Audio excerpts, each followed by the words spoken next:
नमस्कार फ्रेंड, आप सबका आपके अपने YouTube चैनल में स्वागत है। और मैं डॉक्टर राजीव पांडे आपके साथ लगातार ऐसे ही नए नए वीडियो लेकर आता रहता हूं। हमारे लास्ट वीडियो में हमने देखा था एनीमिया के बारे में। उसमें हमने देखा था कि एनीमिया क्या होता है, एनीमिया के क्या क्या टाइप्स होते हैं। और आज हम बात करेंगे एनीमिया पार्ट 2 में एनीमिया होने के कारण क्या हैं, कारण के साथ में उसके लक्षण क्या दिखाई देते हैं, क्या क्या साइन मिलते हैं, और साथ में हम एनीमिया का मैनेजमेंट और उसका डायग्नोसिस कैसे कर सकते हैं, इसके बारे में हम चर्चा करेंगे। मेरा आप सबसे रिक्वेस्ट है कि आपने अगर पहले का वीडियो नहीं देखा है एनीमिया पार्ट 1, उसको ज़रूर देखें। और जो नए कमर्स हैं वो क्या करें, मेरे YouTube चैनल को लाइक करें, सब्सक्राइब करें, ताकि उनको जब भी कोई नया इंफॉर्मेटिव वीडियो आता है उनको ज़रूर जानकारी मिल जाए, वो मिस ना कर सके। ठीक है, तो लगातार मेरे साथ ऐसे ही बने रहें। आइए शुरू करते हैं एनीमिया पार्ट 2। तो एनीमिया हमने देखा था, एनीमिया मतलब क्या होता है, रक्त की कमी। किसी के शरीर में रक्त की जो हीमोग्लोबिन है, रक्त में जो हीमोग्लोबिन है उसकी जो है रेंज नॉर्मल से कम हो जाती है, उसको हम रक्त की कमी या एनीमिया या रक्त अल्पता के नाम से जानते हैं। तो हमने ये पूरा वीडियो देखा था। आज बात करते हैं कारण की। तो एनीमिया होने के क्या क्या कारण हैं या हो सकते हैं जिनसे किसी भी शरीर के अंदर एनीमिया मिल सकता है। सबसे पहला कारण होता है ब्लड लॉस। ब्लड लॉस मतलब कि अगर मैं बात करूं फीमेल्स की, तो फीमेल्स के अंदर ब्लड लॉस की संभावनाएं बहुत ज़्यादा होती हैं। सबसे पहले कॉमनली होता है इनएडिक्वेट इनटेक।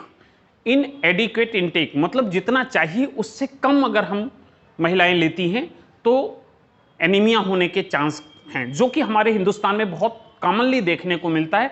घर की महिलाएं क्या है, पहले उनके घर के जो जेंट्स हैं, मेल हैं, वो खा ले, बच्चे खा ले, और सबसे लास्ट में अपने लिए देखती। तो कई बार ऐसा होता है कि उनके लिए खाना पर्याप्त मात्रा में उपलब्ध नहीं रह पाता है और उसकी वजह से क्या हो जाता है, एनीमिया देखने को मिल सकता है। देन आता है कि इंक्रीज रिक्वायरमेंट।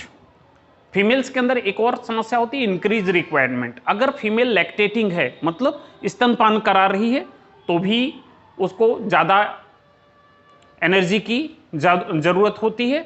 और अगर वो प्रेग्नेंट है तो उस प्रेग्नेंट वुमेन को, फीमेल्स को भी क्या है, डबल बच्चे के लिए, उनके फीटस के लिए और खुद के लिए भी जो है आयरन की रिक्वायरमेंट बढ़ जाती है।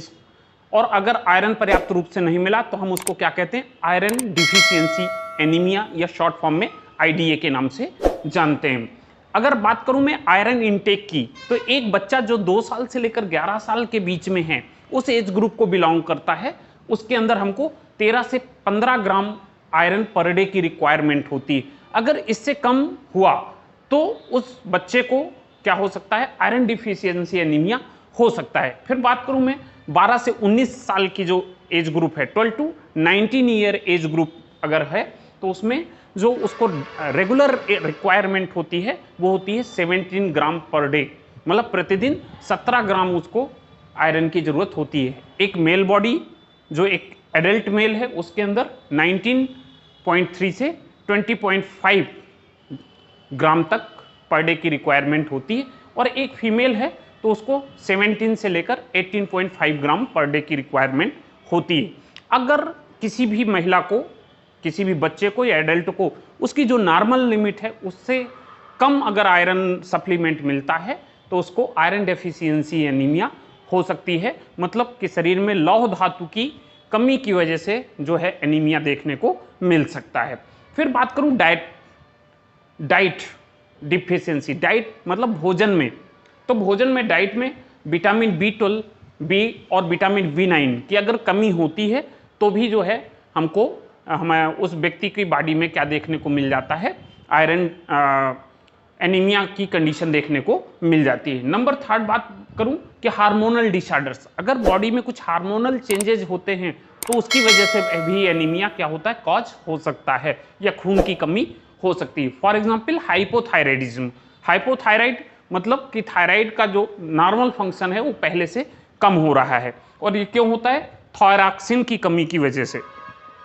तो जब किसी व्यक्ति की बॉडी में थायरॉक्सिन हार्मोन की कमी हो जाती है तो भी हम एनीमिया देखने को हमको मिलता है। फिर बात करूं मैं कि हाइपोक्लोरोहाइड्रिया। हाइपोक्लोरोहाइड्रिया मतलब कि बॉडी में HCl का प्रोडक्शन नॉर्मल से कम हो रहा है। तो जब HCl का प्रोडक्शन नॉर्मल से कम होगा तो उसकी वजह से हमारे जो गैस्ट्रिक जूसेस हैं, उन जूसेस की एंजाइम्स हैं वो क्या होंगे, उनका प्रोडक्शन कम होगा।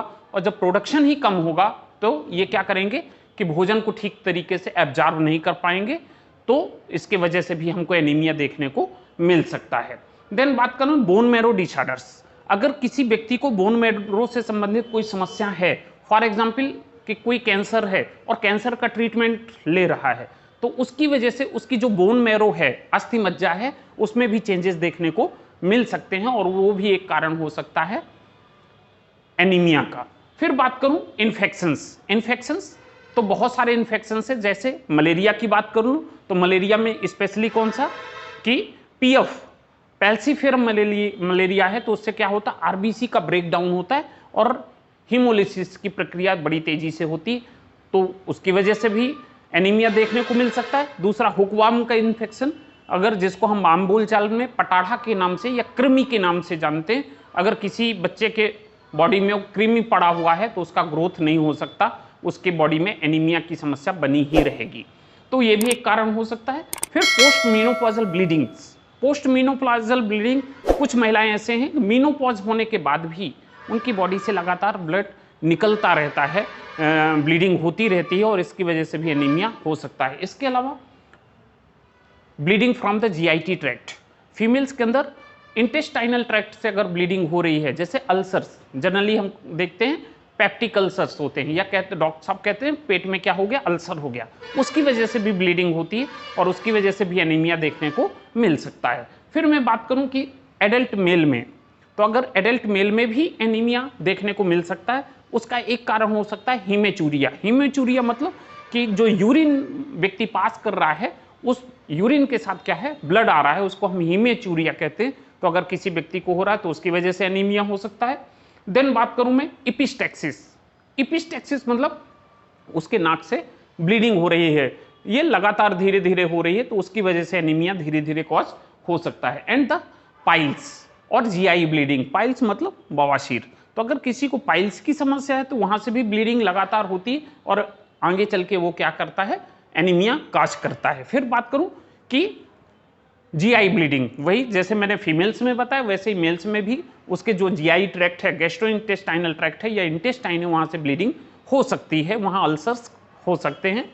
ठीक है, इसके बाद बात करूँ मैं इसके सिम्टम्स की, तो क्या क्या सिम्टम्स देखने को मिलते हैं। तो जाहिर सी बात है कि किसी की बॉडी में ब्लड की कमी होगी तो एक तो उसके अंदर टायर्डनेस मतलब थकान, पूरे टाइम बैठा रहेगा, लेटा रहेगा, कोई काम करने की इच्छा नहीं होगी, थकान उसको महसूस होगी। देन फटिग मतलब कि वो बिल्कुल थका हुआ है, चुपचाप लेटा रहेगा, किसी काम में उसका मन नहीं लगेगा। देन जर्नल वीकनेस, पूरी बॉडी उसको ऐसा लगेगा पूरी बॉडी में बहुत दर्द हो रहा है और बहुत वीकनेस देखने को मिलती है, कमजोरी महसूस होती है उसको।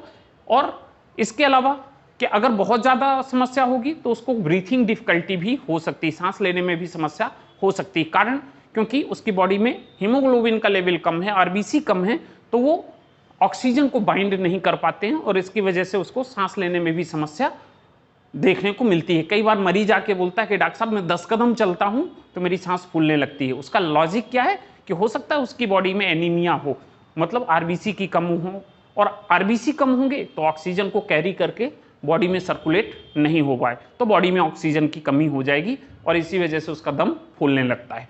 फिर मैं बात करूं इसके साइन की, कि अगर एक व्यक्ति है आपके सामने आया, उसको एनीमिया है, तो आप कैसे पहचानेंगे। तो पहला लक्षण होता है, साइन होता है पेलार मतलब उसकी बॉडी बिल्कुल येलो कलर से दिखती हुई मिलेगी या येलो कलर से डाइवर्ट होते व्हाइट कलर की देखने को मिलेगी। स्क्लेरा देखेंगे, आंख के नीचे वाला हिस्सा देखेंगे, वो भी आपको पूरा का पूरा क्या दिखाई देगा, व्हाइट कलर का, सफेद कलर का देखने को मिलेगा।